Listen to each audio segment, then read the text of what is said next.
दोस्तों, अगर मैं आपसे कहूँ कि पाकिस्तान में एक ऐसी इंडस्ट्री है जो बगैर किसी फैक्ट्री के चलती है, बगैर किसी ऑफिस के चलती है और हर साल 3.8 अरब डॉलर्स कमाती है, तो क्या आप यकीन करेंगे? ये इंडस्ट्री है फ्रीलांसिंग। अब दोस्तों एक नंबर सुनो, 23 लाख। पाकिस्तान के 23 लाख नौजवान जिन्होंने कोई सरकारी नौकरी नहीं मांगी, कोई रिश्तेदारी नहीं लगाई, कोई बड़ा सरमाया नहीं लगाया, बस एक लैपटॉप उठाया, इंटरनेट खोला और पूरी दुनिया उनका बाजार। लेकिन दोस्तों, आज यही इंडस्ट्री तबाही के दहाने पर खड़ी है और जो लोग इसका शिकार हो रहे हैं वो कोई और नहीं, हमारे अपने नौजवान हैं। ऑक्सफोर्ड ऑनलाइन लेबर इंडेक्स के मुताबिक पाकिस्तान दुनिया का तीसरा सबसे बड़ा फ्रीलांसिंग हब था। हर साल 3.8 अरब डॉलर की कमाई, ये पाकिस्तान की अपनी मेहनत थी, किसी ने बाहर से नहीं दी। ये पाकिस्तान की सबसे बड़ी खामोश कामयाबी थी। अब दूसरा नंबर सुनो, 1.62 अरब डॉलर्स। ये वो रकम है जो पाकिस्तान ने सिर्फ 2024 में सिर्फ इंटरनेट शटडाउन की वजह से गंवाई। टॉप 10 VPN की रिपोर्ट कहती है पाकिस्तान इंटरनेट शटडाउन से सबसे ज़्यादा मुआशी नुकसान उठाने वाला मुल्क बन गया, पूरी दुनिया में नंबर 1। अब ज़रा ये भी सुनो, सूडान में खाना जंगी है, म्यांमार में फौजी हुकूमत है, फिर भी इनसे ज़्यादा नुकसान पाकिस्तान का हुआ। एक तरफ 3.8 अरब की कमाई, दूसरी तरफ 1.62 अरब का नुकसान। और ये सिर्फ इंटरनेट का नुकसान है, AI का नुकसान अभी इसमें शामिल नहीं, पेपॉल ना होने का नुकसान अभी इसमें शामिल नहीं, गलत पॉलिसीज़ का नुकसान अभी इसमें शामिल नहीं। तो सवाल ये है, हुआ क्या, किसने किया और अब क्या होगा?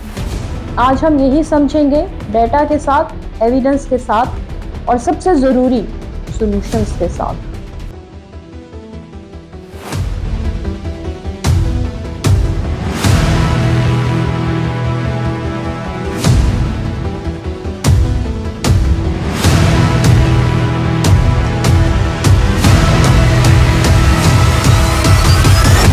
दोस्तों, सबसे पहले ये समझें कि पाकिस्तान का फ्रीलांसिंग में मुकाम क्या था। ऑक्सफोर्ड ऑनलाइन लेबर इंडेक्स 2024 के मुताबिक पाकिस्तान दुनिया का तीसरा सबसे बड़ा फ्रीलांसिंग हब था, 15.1% ग्लोबल शेयर के साथ। भारत सिर्फ 21.5% और बांग्लादेश 16.1% के साथ आगे थे। अंदाज़ा लगाएं, 23 लाख पाकिस्तानी फ्रीलांसर्स और हर साल 3.8 अरब डॉलर की IT एक्सपोर्ट्स। ये देखकर पाकिस्तानी गवर्नमेंट ने भी खुश होकर डिजिस्किल्स, ई-रोजगार और टेक लिफ्ट जैसे प्रोग्राम शुरू किए। लोगों को बताया गया, सीखो और कमाओ, बाहर जाने की ज़रूरत ही नहीं, घर बैठो, लैपटॉप खोलो, डॉलर्स कमाओ। और लोगों ने यकीन किया, लाखों नौजवानों ने यकीन किया। लेकिन दोस्तों, जब पाकिस्तान इस गेम में एंटर हुआ तो रूल्स बदल चुके थे। 3 बड़े वार हुए एक साथ और हम प्रिपेयर नहीं थे। पहला वार, AI ने एंट्री लेवल काम खत्म कर दिया। AI के आते ही फाइवर का स्टॉक 12 महीनों में 60% गिर गया। आज ये अपने 2019 के IPO प्राइस से भी नीचे है। मई 2025 में फाइवर वो प्लेटफॉर्म था जिस पर पाकिस्तान के लाखों फ्रीलांसर्स काम करते हैं। इसके एक शेयर की कीमत थी $33। फिर क्या हुआ? फरवरी 2026 आई और वही शेयर $10 पर आ गया। सिर्फ 9 महीनों में 60% गिरावट। 18 फरवरी 2026 को फाइवर ने अनाउंस किया कि इस साल इनकी इनकम 12% तक गिर सकती है। उन्होंने कहा, हम छोटे और सस्ते काम छोड़ रहे हैं क्योंकि वो अब AI करता है, हम सिर्फ बड़े प्रोजेक्ट्स पर फोकस करेंगे। तो सिर्फ इस एक अनाउंसमेंट के बाद स्टॉक मजीद 21% गिर गया एक ही दिन में। ये नंबर्स क्या बता रहे हैं? ये बता रहे हैं कि दुनिया के इन्वेस्टर्स को यकीन नहीं रहा कि फाइवर का मुस्तकबिल अच्छा है। और क्यों नहीं रहा? क्योंकि जो काम फाइवर पर होता था वो अब एआई कर रहा है। और ये सिर्फ फाइवर की कहानी नहीं। अपवर्क दूसरा सबसे बड़ा फ्रीलांसिंग प्लेटफॉर्म, इसके एक्टिव क्लाइंट्स पिछले साल कम होकर 6% रह गए। और जब उन्होंने ये अनाउंस किया तो उनका स्टॉक भी एक ही दिन में 17% गिर गया। दोस्तों, एक एग्जाम्पल से समझाती हूँ। ये समझो कि फाइवर एक कंपनी है जो स्टॉक मार्केट में लिस्टेड है, यानी लोग इसके शेयर्स खरीदते हैं। जब कोई कंपनी अच्छा काम करती है तो इसके शेयर्स की कीमत ऊपर जाती है, और जब कंपनी का कारोबार कमजोर होता है तो कीमत नीचे आती है। ये कीमत का ऊपर नीचे होना दरअसल दुनिया के इन्वेस्टर्स का एतमाद जाहिर करता है। अब फाइवर के साथ क्या हुआ?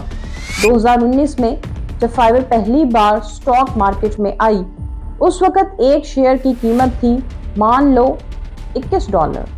वक्त के साथ ये बढ़ती रही। कोविड के दौरान फ्रीलांसिंग बूम हुई तो ये $300 तक भी गई। लेकिन फिर आया एआई। क्लाइंट्स ने फ्रीलांसर्स के बजाय एआई टूल्स इस्तेमाल करने शुरू किए। फाइवर पर ऑर्डर्स कम हुए, कमाई कम हुई, और इन्वेस्टर ने सोचा अब इस कंपनी का मुस्तकबिल अच्छा नहीं लगता, तो उन्होंने शेयर्स बेचने शुरू कर दिए। रिजल्ट, पिछले 12 महीनों में फाइवर के शेयर्स की कीमत 60% गिर गई, और आज ये 2019 से भी सस्ती है, यानी 7 साल की सारी तरक्की ज़ीरो। एक सिंपल से एग्जाम्पल से समझो, ये ऐसे ही है जैसे आपके मोहल्ले की दुकान थी। 2019 में इसकी वैल्यू 10 लाख थी। फिर सामने आया एक बड़ा मॉल, लोग दुकान पर कम आने लगे, और आज उसी दुकान की वैल्यू सिर्फ 6 लाख रह गई। यही फाइवर और अपवर्क के साथ हो रहा है, और वो मॉल है एआई। तो ये कंपनीज क्यों डूब रही हैं? दोस्तों, जरा पीछे जाते हैं 2020, 2021, 2022। उस वक्त पाकिस्तान के नौजवान फाइवर और अपवर्क पर काम किया करते थे। पहला काम था कंटेंट राइटिंग, यानी किसी कंपनी के लिए ब्लॉग लिखो, किसी दुकान के लिए प्रोडक्ट डिस्क्रिप्शन लिखो, किसी बिजनेसमैन के लिए ईमेल लिखो। बस लिखना आता हो, और $5 से $50 मिल जाते थे। लाखों पाकिस्तानी लड़के और लड़कियां यही करते थे। दूसरा काम था ग्राफिक डिजाइन। किसी को लोगो चाहिए, किसी को इंस्टाग्राम पोस्ट चाहिए, किसी को बैनर चाहिए। कैनवा या फोटोशॉप सीखो और काम शुरू।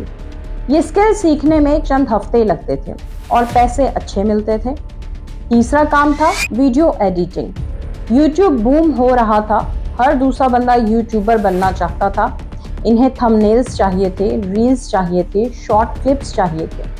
पाकिस्तानी नौजवानों ने ये काम उठाया और खूब कमाया। चौथा काम था वर्चुअल असिस्टेंस, यानी किसी बैरूने मुल्क बिजनेसमैन का ऑनलाइन असिस्टेंट बनो। इसका डेटा एंटर करो, रिसर्च करो, मीटिंग शेड्यूल करो, ईमेल मैनेज करो। ये काम आसान था, कोई ख़ास टेक्निकल स्किल्स नहीं चाहिए थी, बस इंटरनेट और थोड़ी सी समझ काफ़ी थी। और पांचवा काम था कस्टमर सपोर्ट। बड़ी कंपनीज को चाहिए था कि कोई इनके कस्टमर्स की ईमेल्स का जवाब दे, चैट पर मदद करे। पाकिस्तानी नौजवानों ने ये काम किया घर बैठकर, लैपटॉप पर डॉलर्स में तनख्वाह लेकर। और फिर 2023 में एक चीज़ आई, चैट जीपीटी। और दोस्तों, इस एक टूल ने वो सब काम छीन लिए जो मैंने अभी गिनाई। Content writing chat GPT 10 seconds में लिखता है। ग्राफिक डिज़ाइन कैनवा एआई और मिड जर्नी एक लम्हे में बनाते हैं। वीडियो एडिटिंग एआई टूल्स खुद ब खुद एडिट करते हैं। वर्चुअल असिस्टेंट्स एआई टूल्स खुद ईमेल्स लिखते हैं, शेड्यूल करते हैं, रिसर्च करते हैं। कस्टमर सपोर्ट चैट बॉट्स 24 घंटे बगैर थके, बगैर तनख्वाह के काम करते हैं।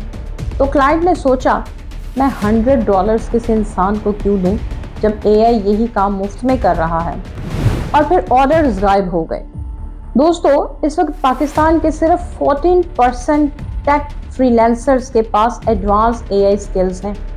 बाकी 86% वही काम कर रहे हैं जो एआई करता है। और ये 86% वो लोग हैं जिनकी इनकम आज खतरे में है। ये था फ्रीलांसर्स की इनकम पर पहला वार। दूसरा वार, इंटरनेट शटडाउन ने सब बर्बाद कर दिया। दोस्तों अब मैं आपको एक ऐसा नंबर बताती हूँ जो सुनकर आपका दिल भारी हो जाएगा। top10vpn.com की 2024 की रिपोर्ट के मुताबिक पाकिस्तान इंटरनेट शटडाउन से इकोनॉमिक नुकसान में दुनिया का नंबर 1 मुल्क बन गया है। सिर्फ 2024 में पाकिस्तान का कुल नुकसान 1.62 अरब डॉलर्स।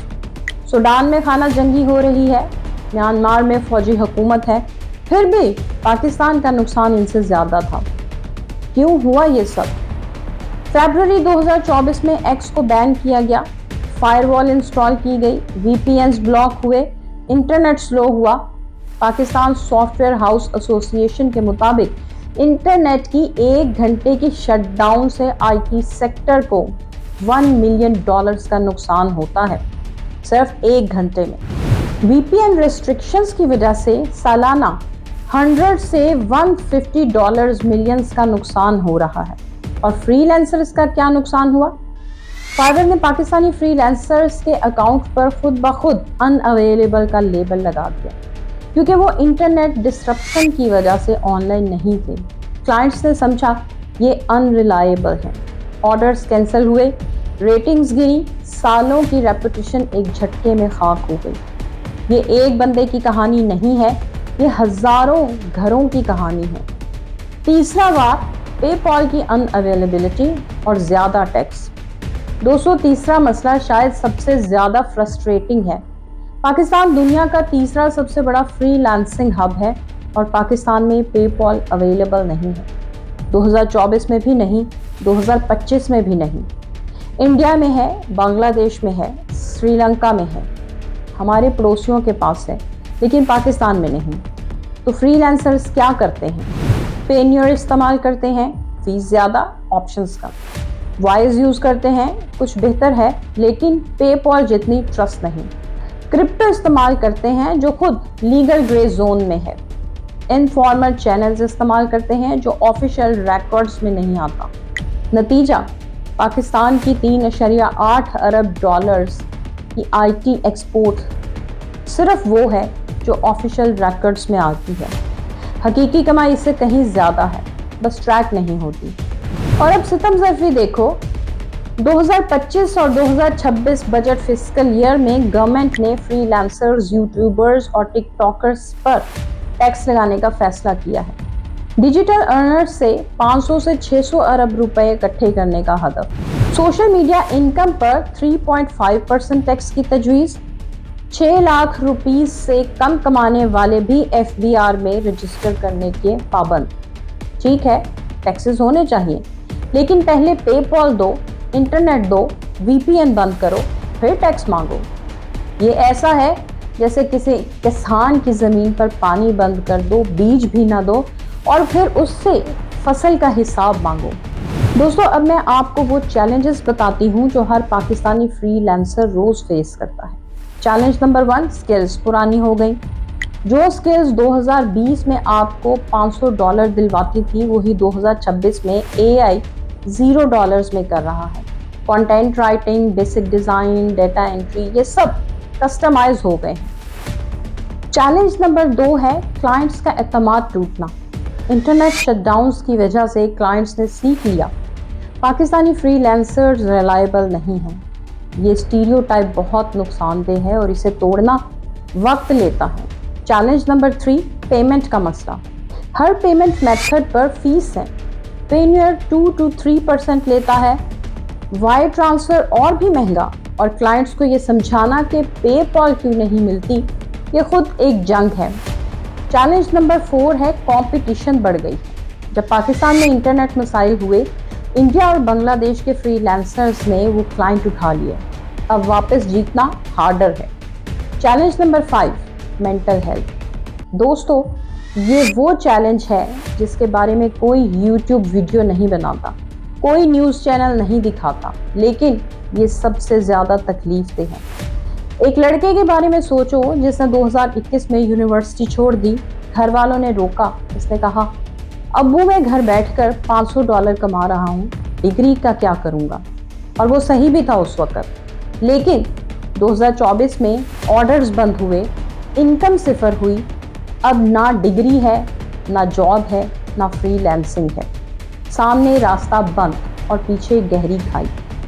और ये सिर्फ एक कहानी नहीं है। पाकिस्तान में हजारों नौजवान हैं जिन्होंने ऑनलाइन अर्निंग की चमक देखकर अपनी पढ़ाई छोड़ दी। हजारों लोग हैं जिन्होंने सरकारी या प्राइवेट नौकरियां छोड़ दी क्योंकि फ्रीलांसिंग में ज्यादा पैसा था।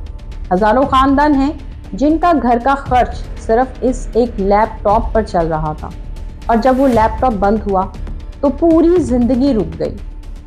अब सोचो उस बंदे के बारे में जिसने नौकरी छोड़ी थी।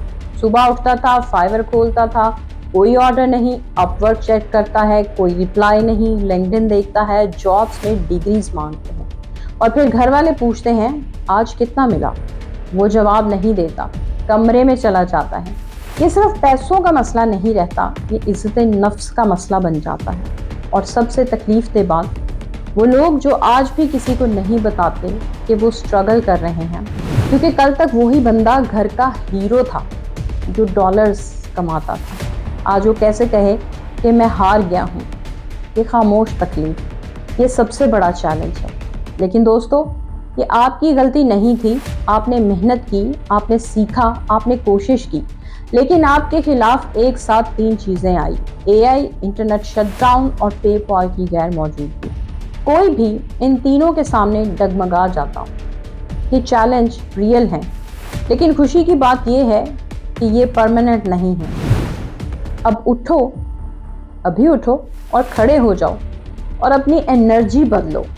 दोस्तों, मैंने आपको मिसाइल दिखाए हैं, क्योंकि आंखें बंद रखने से मिसाइल हल नहीं होते, लेकिन अब सॉल्यूशंस, और ये सॉल्यूशंस आप आज से शुरू कर सकते हैं।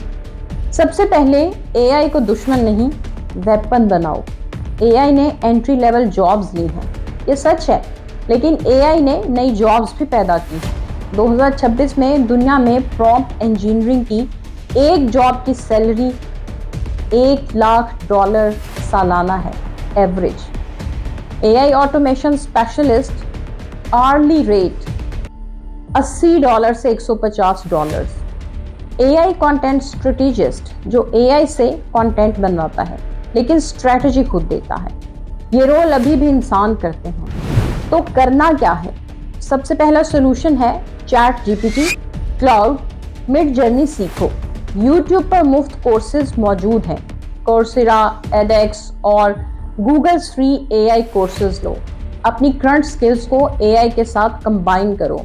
बेसिक डिजाइनर से एआई पावर डिजाइनर बनना 10 गुना ज्यादा वैल्यूएबल है। दूसरा सोल्यूशन है अपनी नीश बनाओ, जेनेरिक मत रहो। ये सबसे अहम स्ट्रैटेजी है। ग्राफिक डिजाइनर मत कहो खुद को, कहो मैं सिर्फ मेडिकल क्लिनिक्स के लिए इंस्टाग्राम कंटेंट बनाता हूँ। राइटर मत कहो खुद को, कहो मैं SaaS कंपनीज के लिए ईमेल सीक्वेंसेस लिखता हूँ जो सेल्स बढ़ाती हैं। जितना स्पेसिफिक नीश, उतना कम कंपटीशन, उतना ज़्यादा पेमेंट। जेनेरिक फ्रीलांसर और नीश फ्रीलांसर्स के दरमियान फ़र्क समझो। लोगो डिज़ाइनर की जगह e commerce, brand identity designer, blog writer की जगह cyber security content writer, video editor की जगह यूट्यूब फेसलेस चैनल एडिटर। और फिर फ़र्क देखिएगा, वही जेनेरिक फ्रीलांसर जो $5 से $20 पर आवर कमा रहा था, अब वो $50 से $200 पर आवर अर्न करेगा। तीसरा सोल्यूशन है डाइवर्सिफिकेशन। सिर्फ फाइवर पर मत रहो। अगर फाइवर डूबा तो आप भी डूबे। बहुत से लोग ये गलती करते हैं, वो सिर्फ फाइवर पर अकाउंट बनाते हैं और बस। और जब फाइवर पर ऑर्डर्स कम होते हैं तो वो घबरा जाते हैं, इनकम रुक जाती है, लगता है फ्रीलांसिंग काम नहीं करती। लेकिन दोस्तों, फाइवर पूरी दुनिया नहीं है। फ्रीलांसिंग की दुनिया बहुत बड़ी है और आपको हर जगह मौजूद होना चाहिए, ताकि अगर एक प्लेटफॉर्म डूबे तो आप ना डूबे। तो चलो एक एक करके हर प्लेटफॉर्म को समझते हैं। पहला, अपवर्क। फाइवर पर क्या होता है, कोई आता है, $5 या $10 का छोटा काम देता है, चला जाता है। अपवर्क बिल्कुल मुख्तलिफ है। यहाँ आने वाले क्लाइंट्स छोटे काम नहीं ढूंढते, ये कंपनीज होती हैं जिन्हें महीनों के प्रोजेक्ट्स चाहिए होते हैं, जिन्हें कोई ऐसा बंदा चाहिए जो इनके साथ लंबे अरसे तक काम करे। मिसाल के तौर पर एक अमेरिकन स्टार्टअप को कोई ऐसा डेवलपर चाहिए जो 6 महीने इनकी ऐप बनाए। वो अपवर्क पर आता है। एक यूके की कंपनी को मंथली ब्लॉग पोस्ट चाहिए, वो अपवर्क पर आती है। इसका फायदा क्या है? एक क्लाइंट से महीनों का काम, बार बार नए क्लाइंट्स ढूंढने की जरूरत नहीं, इनकम स्टेबल होती है। हाँ, अपवर्क पर शुरू में मुश्किल होती है, पहले चंद प्रपोजल्स रिजेक्ट होते हैं, लेकिन एक बार प्रोफाइल स्ट्रांग हो जाए फिर काम रुकता नहीं। दूसरा, लिंक्डइन। दोस्तों, लिंक्डइन को लोग सिर्फ जॉब ढूंढने की जगह समझते हैं। ये सबसे बड़ी गलतफहमी है। लिंक्डइन दरअसल दुनिया की सबसे बड़ी बिजनेस नेटवर्किंग साइट है। यहाँ वो लोग हैं जो डिसीजंस लेते हैं, CEOs, marketing managers, business owners. और सबसे बड़ी बात, लिंक्डइन पर कोई प्लेटफॉर्म फीस नहीं। फाइवर आपकी कमाई का 20% ले लेती है, अपवर्क भी फीस लेता है, लेकिन लिंक्डइन पर अगर आपने किसी क्लाइंट से डायरेक्टली डील की तो सारे पैसे आपके। तो करना क्या है? अपनी प्रोफाइल बनाओ, प्रोफेशनल फोटो, क्लियर हेडलाइन जो बताए आप क्या करते हैं। रोज एक पोस्ट करो अपने काम के बारे में, लोगों के पोस्ट पर मीनिंगफुल कमेंट्स करो। आहिस्ता आहिस्ता लोग आपको जानने लगेंगे और फिर डायरेक्टली मैसेज करो, मैंने आपकी कंपनी देखी, मैं आपके इस मसले में मदद कर सकता हूँ। ये कोल्ड आउटरीच है और ये काम करती है। तीसरा, टॉप। दोस्तों, ये प्लेटफॉर्म सबसे मुख्तलिफ है। इसका दावा है कि वो दुनिया के सिर्फ 3% टॉप फ्रीलांसर्स को एक्सेप्ट करते हैं, बाकी 97% को रिजेक्ट कर देते हैं। सुनते ही लगता है ये मेरे लिए नहीं, लेकिन रुको, अगर आप इसमें दाखिल हो गए तो आपकी आवरली रेट $60 से $200 तक हो सकती है, क्योंकि यहाँ आने वाले क्लाइंट्स जानते हैं कि वो बेस्ट को हायर कर रहे हैं। वो प्राइस नहीं देखते, वो क्वालिटी देखते हैं। इसका स्क्रीनिंग प्रोसेस मुश्किल है, English test, technical test, live project, लेकिन ये मुश्किल प्रोसेस ही इसे वैल्यूएबल बनाती है। अगर आपके पास सॉलिड स्किल्स हैं तो इस प्लेटफॉर्म को ज़रूर ट्राई करें। चौथा, अपनी वेबसाइट और डायरेक्ट क्लाइंट। ये सबके लिए पावरफुल तरीका है और सबसे ज़्यादा लोग इसे इग्नोर करते हैं। सोचो, आप फाइवर पर हैं, एक क्लाइंट आता है, आपका काम देखता है, पसंद करता है, आपको हायर करता है, लेकिन वो क्लाइंट फाइवर के ज़रिए आया। फाइवर अपना हिस्सा लेगी, अगर कल फाइवर बंद हो जाए तो वो क्लाइंट भी चला जाता है।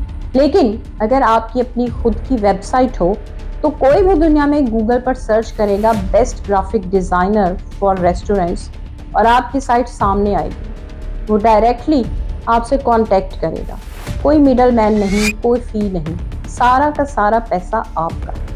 वेबसाइट बनाना मुश्किल नहीं, विक्स और वर्डप्रेस पर चंद घंटों में बेसिक पोर्टफोलियो वेबसाइट बन जाती है। और फिर कोल्ड ईमेल करो, यानी खुद जाओ और कंपनीज को ईमेल करो कि मैं ये काम करता हूँ, क्या आपको ज़रूरत है। 100 में से 5 कंपनीज जवाब देंगी और वो 5 काफ़ी हैं। पांचवा, कॉन्ट्रा और पीपल पर आर। दोस्तों, ये दोनों प्लेटफॉर्म्स अभी नई हैं और यही इनका सबसे बड़ा फ़ायदा है। कॉन्ट्रा पर कंपटीशन कम है, ये प्लेटफॉर्म कोई फ़ी नहीं लेती, ज़ीरो कमीशन, जो क्लाइंट दे सब आपका। ये ख़ास तौर पर डिज़ाइनर्स और डेवलपर्स के लिए अच्छा है। पीपल पर आर यूरोप में बहुत पॉपुलर है, यूके और यूरोप के क्लाइंट्स यहाँ ज़्यादा हैं और पाकिस्तानी फ्रीलांसर्स का यहाँ कंपटीशन कम है, क्योंकि ज़्यादा लोग फाइवर और अपवर्क तक ही महदूद हैं। नए प्लेटफॉर्म पर जाओ, नए क्लाइंट्स मिलेंगे। दोस्तों, ये सब समझने के बाद एक बार जहन में बिठा लो, जो फ्रीलांसर सिर्फ एक प्लेटफॉर्म पर है वो एक टांग पर खड़ा है, और जो फ्रीलांसर 5 प्लेटफॉर्म्स पर है, अपनी वेबसाइट भी रखता है, लिंक्डइन पर भी एक्टिव है, वो अपने दोनों पांव ज़मीन पर रखकर खड़ा है। पहले को धक्का लगा तो गिरेगा, दूसरे को धक्का लगा तो बस थोड़ा हिलेगा। आपको दूसरा बनना है। ये था तीसरा सोल्यूशन। चौथा सोल्यूशन है PSEB में अभी खुद को रजिस्टर करो। PSEB यानी पाकिस्तान सॉफ्टवेयर एक्सपोर्ट बोर्ड में रजिस्टर करने से 1% टैक्स रेट से 0.25 हो जाती है। आप वेरीफाइड पाकिस्तान IT प्रोफेशनल बन जाते हैं, क्लाइंट्स का एतमाद बढ़ता है, सरकारी सपोर्ट और इवेंट्स तक रसाई मिलती है।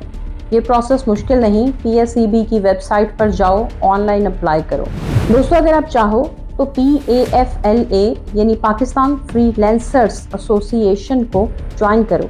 ये वो लोग हैं जो पेपॉल के लिए, इंटरनेट राइट्स के लिए फ्रीलांसर्स की आवाज़ बनने के लिए काम कर रहे हैं। कलेक्टिव वॉइस पावरफुल होती है, एक फ्रीलांसर को कोई नहीं सुनता। 23 लाख फ्रीलांसर्स की आवाज़ को कोई इग्नोर नहीं कर सकता। और हाँ, सबसे अहम, अपने पोर्टफोलियो को एविडेंस बनाओ। क्लाइंट्स को बताना पड़ता है, हाँ मैं रिलायबल हूँ। हर प्रोजेक्ट का केस स्टडी लिखो, क्या क्या किया, क्या रिजल्ट आया। क्लाइंट टेस्टिमोनियल्स लो, एक अच्छी रिव्यू 100 एड से बेटर है। अपने काम का प्रोसेस वीडियो बनाओ, क्लाइंट्स ट्रस्ट करते हैं जो दिखता है। और हमारी गवर्नमेंट क्या करे, आप भी सुनिए। पेपॉल और स्ट्राइप फौरी लाओ। इंडिया, बांग्लादेश, वियतनाम में है तो फिर हम क्यों पीछे हैं। इंटरनेट शटडाउन्स बंद करो। हर घंटे के शटडाउन का मतलब है $1 मिलियन का नुकसान। ये इकोनॉमिक सुइसाइड है। VPN रजिस्ट्रेशन आसान बनाओ। अभी ये प्रोसेस इतनी कॉम्प्लिकेटेड है कि लोग छोड़ ही देते हैं। 5G स्पेक्ट्रम ऑक्शन कंप्लीट करो। 2025 में प्रॉमिस था, अभी तक पेंडिंग है।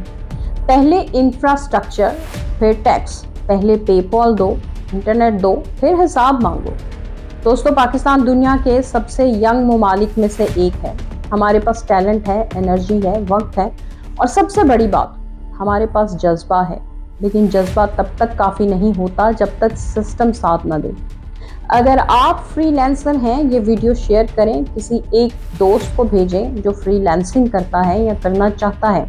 और हाँ, कमेंट में बताएं आपकी इनकम बढ़ी है या कम हुई है और आपने क्या किया इससे निकलने के लिए। अगर आप स्टूडेंट हैं, ये वीडियो आपको बता रही है कि AI स्किल सीखना आज की ज़रूरत है, कल की नहीं। अगर ये वीडियो पसंद आई हो तो सब्सक्राइब करें, बेल आइकन दबाएं और अगली वीडियो में हम बात करेंगे पाकिस्तान के ब्रेन ड्रेन के बारे में। क्यों पाकिस्तान के बेहतरीन दिमाग बाहर जा रहे हैं और क्या हम इन्हें रोक सकते हैं। मिलते हैं अगली वीडियो में। अब तक बहुत सा ख्याल रखिए और मुझे इजाज़त दीजिए। खुदा हाफिज़।